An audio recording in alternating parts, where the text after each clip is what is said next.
Hola, espero que estén muy bien. Es un gusto que estén viendo este video en el cual hablaremos de las tablas de distribución de frecuencia.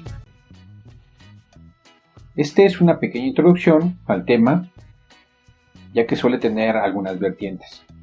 Pero si tenemos presente las características y los pasos a seguir, se nos facilitará hacer cualquier tipo de tablas de frecuencia, ya sea para datos agrupados, para datos no agrupados o para tablas con doble entrada. En videos posteriores realizaremos ejercicios para estos casos. Dejaré los links en la descripción del video por si alguno de ustedes gusta verlos. También aprovecho para comentarles que se suscriban al canal para así que pueda estar subiendo más contenidos. Bueno, para empezar les diré que para poder organizar un conjunto de datos y observar su comportamiento, la estadística descriptiva ofrece una técnica muy simple: construir una tabla de distribución de frecuencias, que consiste en agrupar los datos en intervalos o clases, esto último solo para los datos agrupados. Para los datos no agrupados no se tienen que determinar clases, simplemente se hace el conteo de cada uno de los datos que se repita y se van acomodando en la columna de la frecuencia real.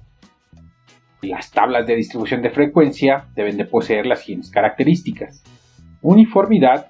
Esto quiere decir que todos los intervalos o clases deben de tener el mismo tamaño. Unicidad. Cualquiera de los datos debe pertenecer solo a un intervalo o clase. Completez. Absolutamente todos los datos deben de quedar incluidos en los intervalos o clases. Los pasos para construir una distribución de frecuencia para datos cuantitativos son 5. Primero dice que debemos determinar el número de clases.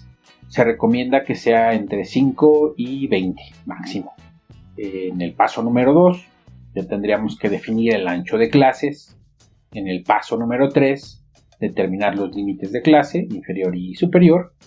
En el paso número 4 debemos de llenar la columna de frecuencia real, que esta va a servir como pauta para llenar o calcular la frecuencia relativa, la frecuencia acumulada y los puntos medios.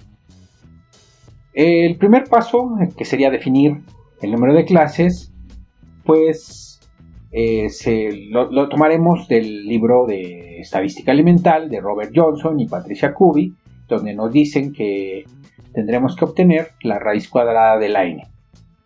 ¿Qué es la n? Bueno, la n es el total de los datos, de todos los datos del conjunto de datos con el que vamos a trabajar. Posterior, para el paso número 2, establecer el ancho de clases, lo que tenemos que hacer es calcular, se calcula dividiendo el rango entre el número de intervalos. Y el rango lo obtenemos restando el dato menor al dato mayor de todo el conjunto de datos. Ya al momento de tener el rango, podemos empezar a calcular los límites inferior y superior de cada clase.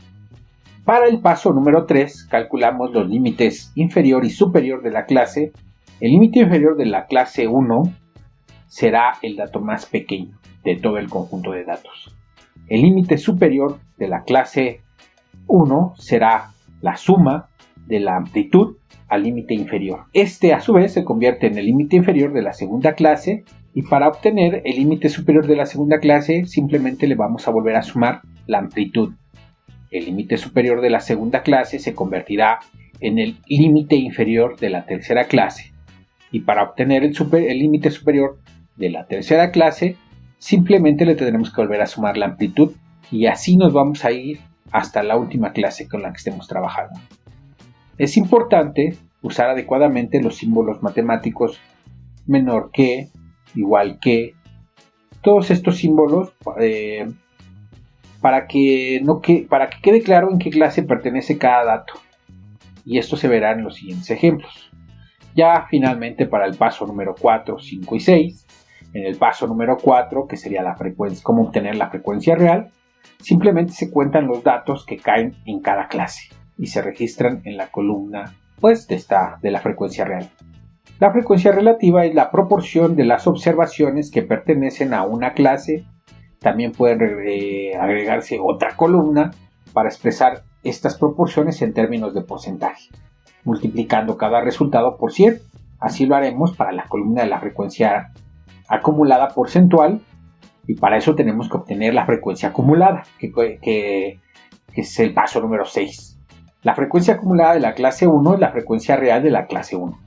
La frecuencia acumulada de la clase 2 es la suma de la frecuencia de la clase 1 y la clase 2. Y la frecuencia acumulada de la clase 3 es la suma de la frecuencia de las clases 1, 2 y 3. Esto quiere decir que esta columna nos mostrará la cantidad de datos que son menores o igual al límite superior de la clase correspondiente. Y bueno, chicos, no me queda más que repetirles, por favor, suscríbanse al canal, esto para seguir aprendiendo juntos. Denle un me gusta al video, dejen algún comentario, por favor, que sea constructivo, y activen las notificaciones para ser los primeros en ver el nuevo contenido. Gracias por